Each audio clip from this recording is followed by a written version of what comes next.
And I think we And should there's a start. Jacob Wolf reference for the bingo. So there's one. We've got that. It's got Saudi reference. So the bingo's coming together. Everyone's coming together. The bingo's coming together. And like, I hate that we have to do this every time, Thorin, but we just have to talk about the Saudi shit again because we're the only people who talk about it. So if you don't want to hear us complain about the Saudi Arabian takeover of esports, you guys can skip to the section where we talk about LCS playoffs or whatever. But right now, guys, it might be relevant if you're a league fan, because actually, to be fair, one thing we're going to discuss is if it's true they are going to get teams like Team Liquid and top teams. Yeah, unironically, I'll fucking watch it. Sounds like it might be a mega tournament, mate. As I've said many times, Thorin, I have taken money from ESL post Saudi acquisition and consulting. I don't necessarily have a problem with people getting the bag from the Saudi Arabian government. My problem is that if you have previously stood up against ethical issues to show that you are a strong moral person who believes in protecting the human rights of people, and you stood up against NEOM, you probably shouldn't be flying to Riyadh to do this event, guys, because it is just sports washing. And as long as you know what you're doing, it's that's okay. If you want the bag, fine, go get the bag, but just be honest about it. Just be honest about it. Say, hey guys, I'm going, and then just shut the fuck up forever on issues like this, because I don't want to hear it anymore. Forever. And I don't want to see some other bullshit about you hating Carlos and thinking he's a bad person because he made a video about him with Andrew Tate in the background, and then you're going to go help on a project of an authoritarian government. As far as I know, I don't think he's ever been featured in any media ever since, even though he's out of esports, ever with Andrew Tate, by the way, if people don't know. Yeah. I don't think he's ever even been connected in any context. But anyway, yeah, that is a good one, isn't it? We're not trying to say that what Carlos did, like associating with Andrew Tate, was a good thing. But also, like, if you're publicly up in arms about that, you should absolutely be up in arms about the Saudi Arabian takeover of League of Legends. Because, guys, this is just step one, as I've said previously on other shows. Step one is this. They're going to see how well it goes. And if there's not a giant public outcry, then ESL is going to start taking over production of LEC, LCS. They're going to host MSI in 2025 in Riyadh, or in 2026.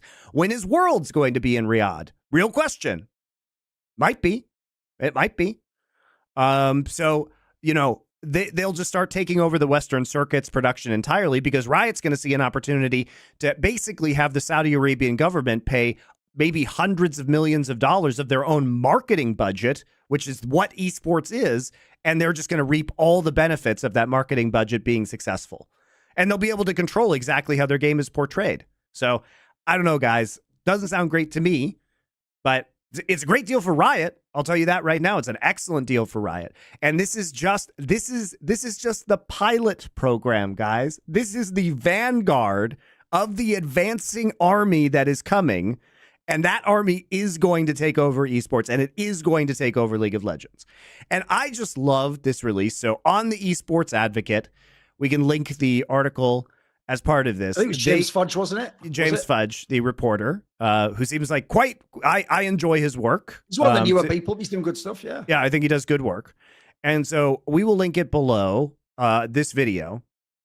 But basically, you know, on January 3rd, Riot confirmed that the Esports Advocate that it was in fact considering allowing some of its games to be part of the Esports World Cup.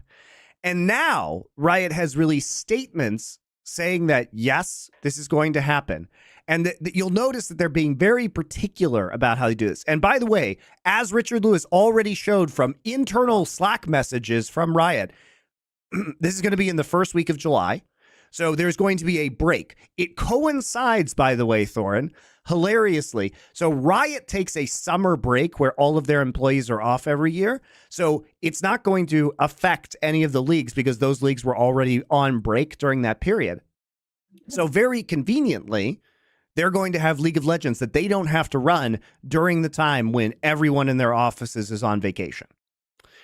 So they are very careful to say the Esports World Cup is not an official LoL esports event. Riot will not be involved in the production, and Riot will not select the teams that compete. That said, we know that seeing League and TFT included in an international esports event in Saudi Arabia could raise some questions. Our goal in this region and all regions is to make deliberate choices that result in a better experience for players around the world. The decision to make room in our LoL esports competitive calendar for the Esports World Cup comes after a lot of consideration about our duty to thoughtfully explore marketing and commercial opportunities for esports teams and players, as well as the impact this event can have on players in Middle East, North Africa. Wow, they're so noble, Thorin. They're so noble. I've got two little points for you.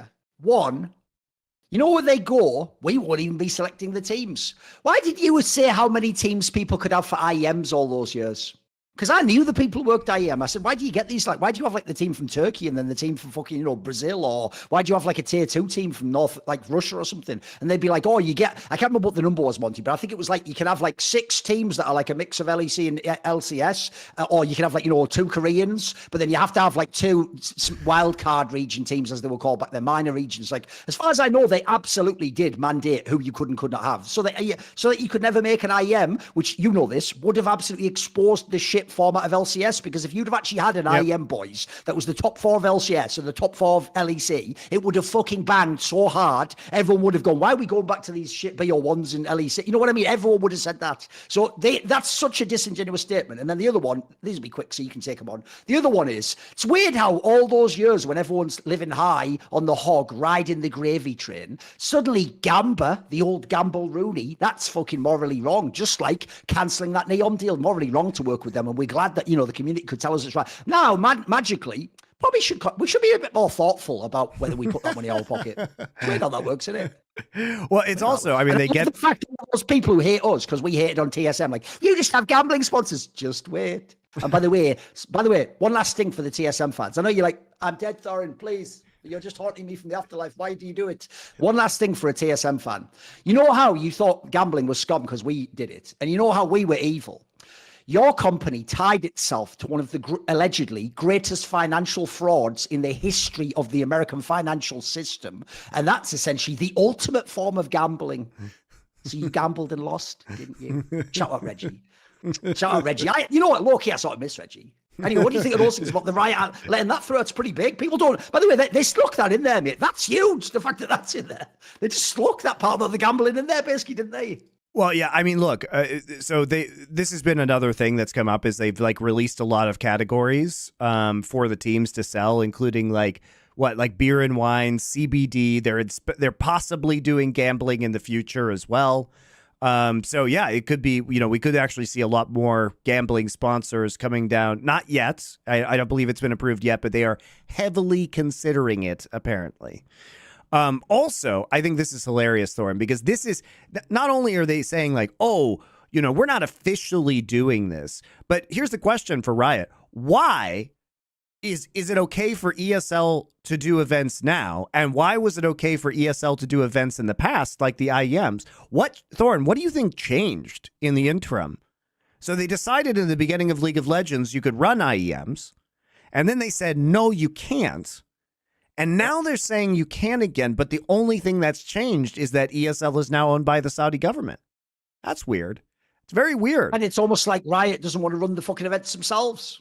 Yeah, almost like they don't. Yeah, why not have someone else? If you don't know as well, guys, I'm amazed, actually, TOs. It's because this is why we've always told everyone, Monty, the devs want ultimate control over their IP. It's not about money. Because the stupidest thing is, obviously in Counter-Strike, Valve's never run any of the fucking tournaments. They've always been white labeled by all the biggest TOs in the scene, like ESL. PGL just ran one, guys. That's nothing to do with Valve. MLG ran one, like all these different companies. You just give it to the best companies already. It's only Riot that goes, I will invent a tournament. Enjoy your best of 3 semi-final. Like, they're the only ones who do that. And then people to this day, Monty, do you want to know what is, if I was ever taken to a CIA black site and they attempted to torture me for all the information I know, what they would repeat to me over and over and over again is, Thorin, how could I change the format of a month-long esports tournament? There's no time left in it. There's no time left. After Thorin has attended 8 majors, all running like 2 weeks max. And TI. And watched every TI my entire fucking life. I know, brilliant. That would actually break me. That would be the Chinese water torch that would get to me. I wouldn't be able to handle it, mate. They can't figure out in a month how we could condemn. Crazy idea. Are you ready? This is going to blow you mad. Play every day. I'm actually like fucking, oh, that's me like walking on water. Do you not have faith? Join me in this world. You can come up. Come on, Peter. You don't have to take a month and have days off. Just do it every fucking day. Just play the fucking tournament every day, you idiots. You fucking idiots.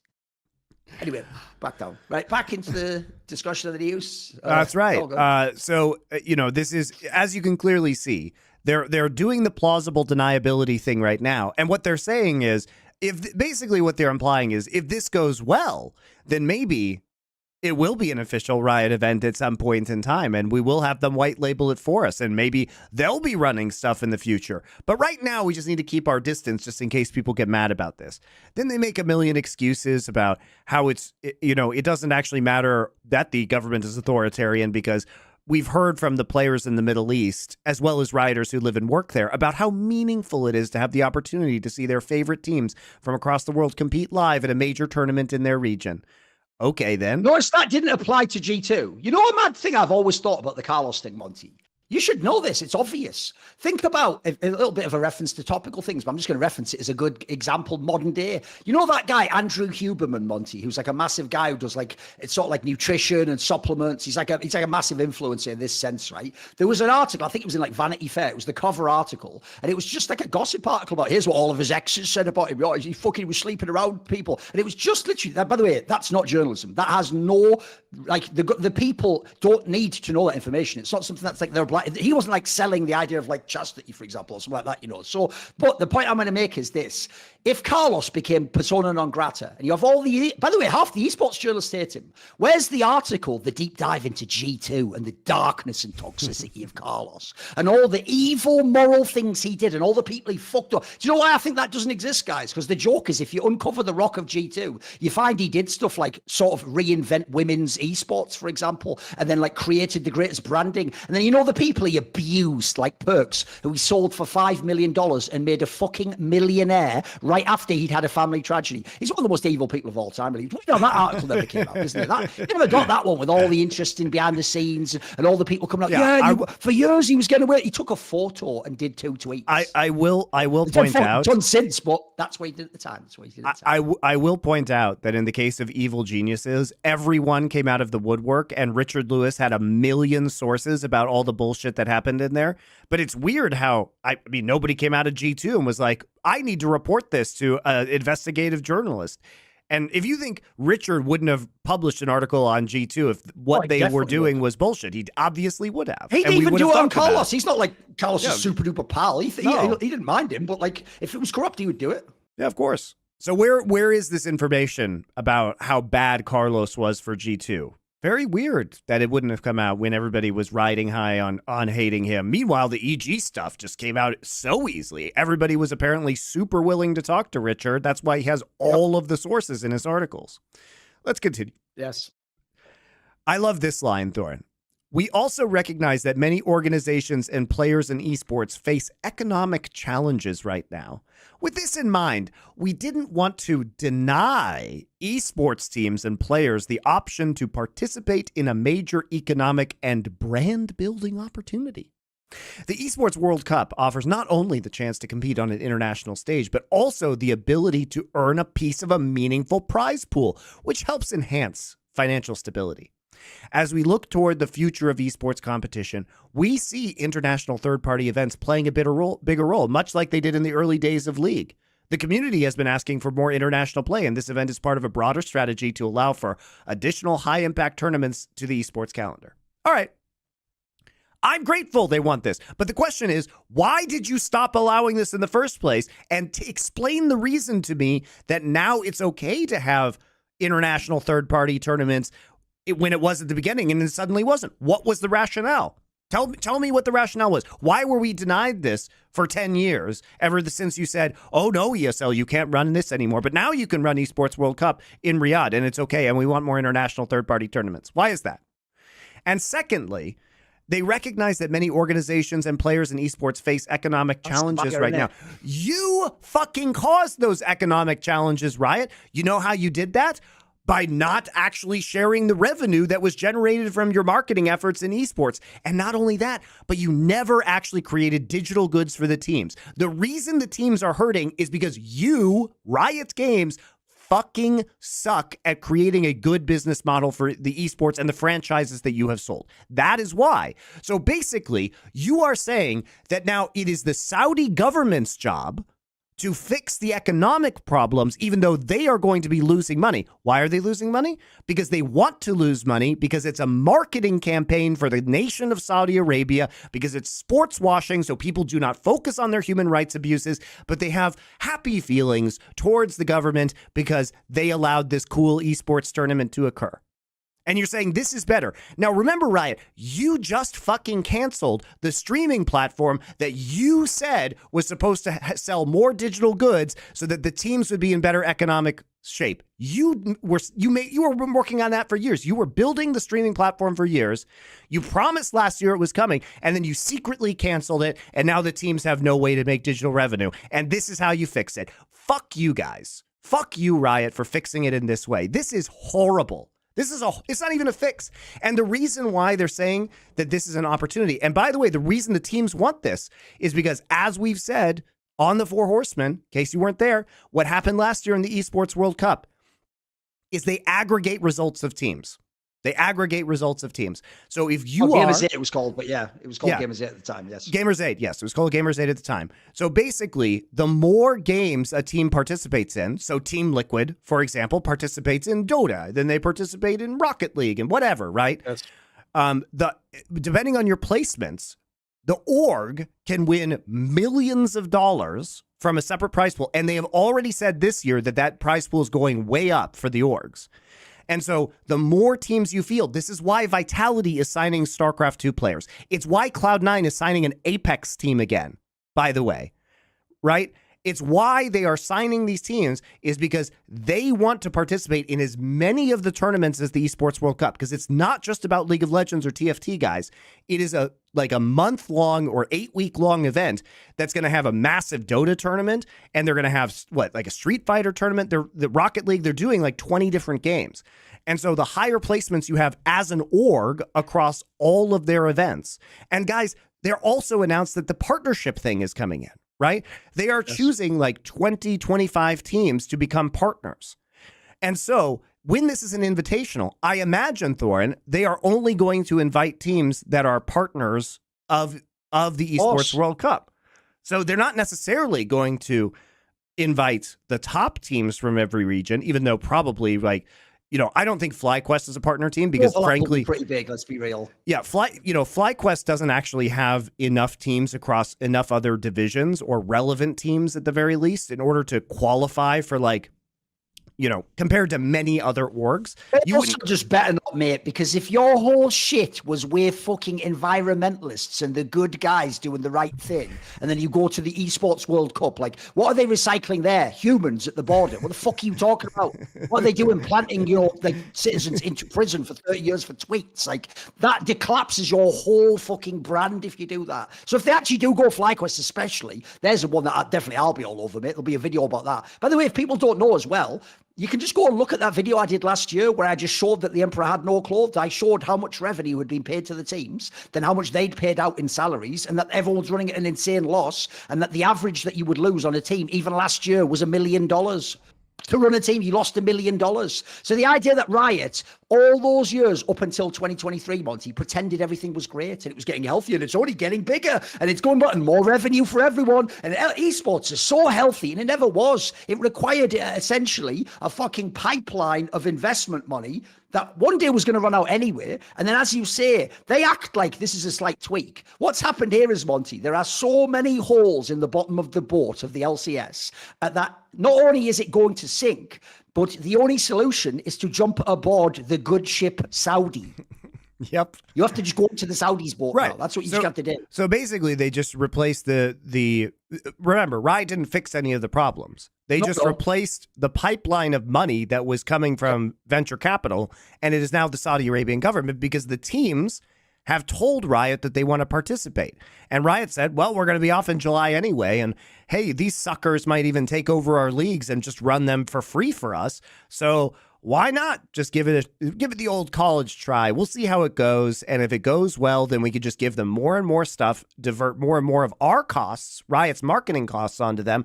And you know what? The teams are happy because they're going to be partnered teams with the Esports World Cup. They're going to get a bunch of money just from doing that. And they can win millions and millions and millions more dollars by fielding all of these divisions, because the teams love this, guys. They get to grow.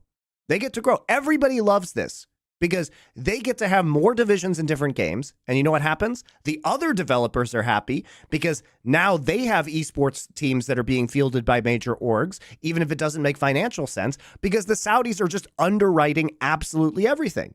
They're going to pay for the cost of those teams. They're going to front the money to all of your favorite orgs. In games like StarCraft, if people don't know, in their scene, this is the greatest thing that ever happened to the Monty. Actually means their game's getting bigger and bigger. My joke would be this. This is where the Saudis low-key. Just give me a fucking call. I'll tell you right now how you get a load of OGs on your side. Just announce $1 million Quake 3 tournament, mate.